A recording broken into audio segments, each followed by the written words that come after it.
कोई भी पार्टी मेरे मयार के मुताबिक नहीं है। अभी तो गरीब आदमी एक टाइम का आटा नहीं ले सकता, क्या कमाएंगे और क्या खाएंगे।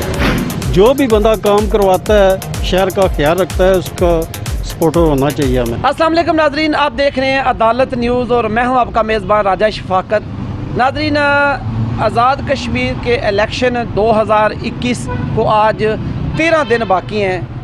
तमाम उम्मीदवारान अपनी अपनी इलेक्शन कैंपेन जो है वो ज़ोरों से कर रहे हैं और अपने अपने वोटर सपोर्टर्स को मज़ीद मजबूत कर रहे हैं और अपने वोट पक्के कर रहे हैं। यहाँ पर आज अदालत न्यूज़ के प्लेटफॉर्म से हमने एक सर्वे स्टार्ट किया है जहाँ हम आम आदमी की आवाज़ सुनना चाहते हैं, आम आदमी की सोच क्या है, आम आदमी इलेक्शन 2021 को किस नज़र से देख रहा है। इस वक्त हम मौजूद हैं सड़क किनारे जूते मरम्मत करने वाले एक भाई साहब, इनके साथ इनका भी आज़ाद कश्मीर के एक हलके में वोट है। इनसे बात करते हैं कि ये इलेक्शन 2021 में कौन सी पार्टी को समझते हैं कि ये पार्टी बेहतर है, किस पार्टी को वोट देंगे। इसी तरह एक दो और भी लोग हैं इस तरह के जो मुख्तलिफ, हम सियासी लोगों से बात नहीं करेंगे इसलिए कि सियासी लोग तो ऑलरेडी किसी न किसी पार्टी के से कमिटेड होते हैं। तो भाई से बात करते हैं, ये क्या कहते हैं। अस्सलाम वालेकुम भाई साहब। वालेकुम। आपका नाम क्या है? मोहम्मद शबीर। मोहम्मद शबीर साहब। शबीर साहब, ये बताएं कि इलेक्शन को आज 13 दिन बाकी हैं, ठीक है। आप मेहनत मजदूर करते हैं सारा दिन बैठ कर, हम बहुत अरसे से आपको देख रहे हैं, यहाँ आप चौक के कोने में बैठे होते हैं, जूते मरम्मत करते हैं, मेहनत करते हैं। इलेक्शन आ रहे हैं, आप क्या समझते हैं कौन सी पार्टी बेहतर है, आप किस पार्टी को वोट देंगे? हम नवाज साहब को दे रहे हैं जी, पीटीआई को वोट देंगे, ठीक है। इसकी कोई खास वजह है पीटीआई को वोट देने की? क्या आप समझते हैं कि आने वाले दिनों में पीटीआई बेहतर काम करेगी? इंशाल्लाह बेहतर होगा। आप इमरान खान को पसंद करते हैं या आप आज़ाद कश्मीर के जो सियासतदान हैं आप उनकी बेस पे है? क्या आप समझते हैं? आज़ाद कश्मीर का दौर, आज़ाद कश्मीर, इमरान खान के नजरियात को आप कैसा समझते हैं? हम तो वोट उनको दे रहे हैं, आज़ाद कश्मीर वाले को। ठीक है, नहीं आप क्या समझते हैं इमरान खान जो पाकिस्तान में जो तब्दीली की बात की है, क्या समझते हैं कि इमरान खान को जो है वो बेहतर लीडर है? इंशाल्लाह बेहतर होगा। ठीक है। तो नवाज शरीफ लोगों के बारे में क्या ख्याल है? वो बेहतर है इंशाल्लाह, अपने टाइम के साथ आप तो दोनों बंदों को बेहतर कह रहे हैं, लेकिन इसके बाद बावजूद भी आप कह रहे हैं हम पीटीआई को वोट देंगे। इनका कहना यह है कि ये आने वाले दिनों में पीटीआई को वोट देंगे। जमात हल्का नंबर 7 में इनका वोट है, तो किस वजह से दे रहे हैं ये भी इन्होंने बता दिया। एक और भाई हमारे साथ मौजूद, उनसे भी बात करते हैं, उनके पास चलते हैं। वो भी इसी तरह मजदूरी करते हैं सारा दिन, उनसे जानते हैं वो क्या कहते हैं।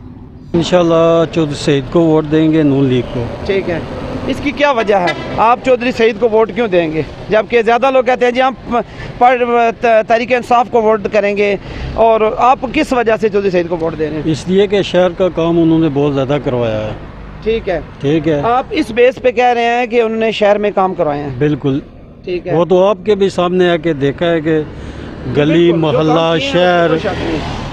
इससे पहले हमने पीटीआई को वोट दिया था, ठीक है, लेकिन जो हकदार है उसको वोट देना चाहिए, चाहे पीटीआई हो चाहे पीपल्स पार्टी हो। जो भी बंदा काम करवाता है शहर का ख्याल रखता है, उसका सपोर्टर होना चाहिए हमें। आप क्या समझते हैं कि अगर गवर्नमेंट आ जाती है पाकिस्तान तहरीक इंसाफ की आने वाले दिनों में, तो क्या वो काम नहीं करेंगे?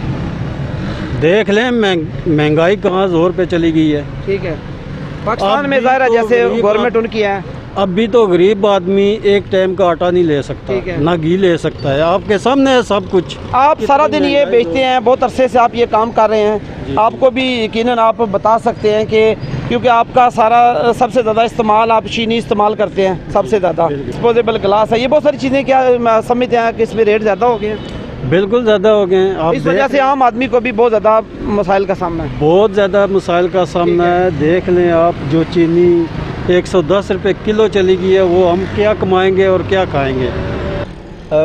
मेरा ज़हन के ख्याल के मुताबिक ये है कि कोई भी पार्टी मेरे मयार के मुताबिक नहीं है। ठीक है, ठीक है। इसकी क्या वजह है? इसकी वजह ये है कि मैं FA पास हूँ, तकरीबन 10 साल हो गए। अच्छा, 10 साल से माशाल्लाह आप FA किया हुआ? जी जी, ठीक है। उसके बाद मैंने मुतअद्दिद बार पार्टियों के पीछे दौड़ा हूँ और नौकरी के लिए इधर उधर भागता रहा हूँ। किसी पार्टी, ये बताना पसंद करेंगे कौन कौन सी पार्टी को आपने अप्रोच किया? मैंने तकरीबन सारी जो पार्टी हैं, मुस्लिम लीग नून और तहरीक इंसाफ, जी साहब, पीपल्स पार्टी, सारी पार्टी को आपने अप्रोच किया? जी अप्रोच किया है, और किसी ने जॉब के लिए, ठीक है, कोई और इंटरव्यू वगैरह भी दिए हैं, और किसी ने मुझे इस पोस्ट के लिए हायर नहीं किया। ठीक है, तो आप इस वजह से दिल बर्दाश्त हैं कि आप किसी पार्टी को वोट दें? जी, यही बात है। अगर कोई पार्टी आपको ये लगे कि यकीन दिलाए कि हम नौजवानों के लिए जो काम करेंगे उनके जॉब्स के लिए काम करेंगे, तो क्या समझते हैं आप? इमरान खान ने भी बहुत बार मुतअद्दिद बार कहा कि हम नौजवान को मुतहर्रिक करेंगे, ठीक है, उनके लिए हम जॉब्स लेके आएंगे, पर कुछ भी नहीं किया। आपको पता है जो जनरल इलेक्शन हुए हैं पीछे पाकिस्तान में, इमरान खान ने महंगाई के बाद कुछ भी नहीं है। ठीक है, नौजवान अभी इसी तरह भाग रहे हैं, कभी दाएँ कब बाएँ, कोई नौकरियाँ वगैरह नहीं मिल रही। वोट पोल करने में भी लोग उस तरह जोश जज्बा नहीं दिखा रहे। ये हमारे उम्मीदवारों को सोचना चाहिए कि इस तरह अवाम मायूस क्यों है। अगर वो इक़्तिदार में आते हैं तो इक़्तिदार में आने के बाद वो लोगों को क्यों भूल जाते हैं, क्यों लोगों को इस तरह मायूस करते हैं, ताकि वो जो है ना लोग देखें। आज जैसे ये नौजवान FA पास नौजवान है जिन्होंने 10 साल से FSC कर रखा है, लेकिन इनको अभी तक जो है वो जॉब नहीं मिली। ये लम्हा फ़िक्रिया है। उम्मीदवार हमारी भी गुजारिश है कि लोगों से जो वादे करें उसको पूरे भी करें। इजाज़त दीजिए, अल्लाह हाफ़िज़ नासिर।